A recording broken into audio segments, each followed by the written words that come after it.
সে যেহেতু আমাদের contacted player, অবশ্যই আমরা তাকে শোকজ করব এবং যেটা অফিসিয়াল প্রসিডিউর আছে সেটা অবশ্যই হবে।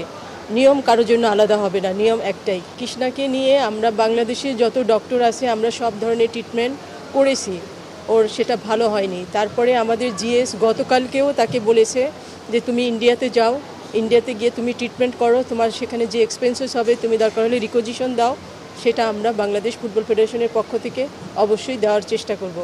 আমি জানি না একজন কন্ট্যাক্টেড প্লেয়ার সে এই ধরনের কথা বলতে পারে না কোনো মিডিয়াতে বা ফেসবুকে।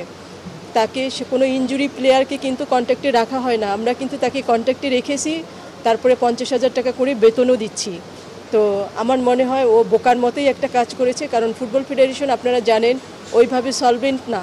তারপরও আমাদের সামর্থ্যের ভিতর থেকে আমরা ইন্ডিয়াতে ট্রিটমেন্ট করার জন্য যেটা করার সেটা আমাদের জিএস অলরেডি তাকে বলেছে। তারপরে এই ধরনের স্ট্যাটাস দেওয়ার আমি কোনো মানে দেখি না। এখানেও ইনফরমেশন গ্যাপ আছে। আমাদের ফিজিও যে মেয়েটা আছে লিপা, সে দীর্ঘদিন থেকে প্রায় 4-5 মাস আগে থেকে ওর জন্য ডক্টর কমিউনিকেট করে যাচ্ছে ইন্ডিয়াতে, এবং সে লিপাই সব কিছু করছে, লিপাই ডক্টর ডিসাইড করে দিচ্ছে এখান থেকে, কারণ তার কানেকশন আছে।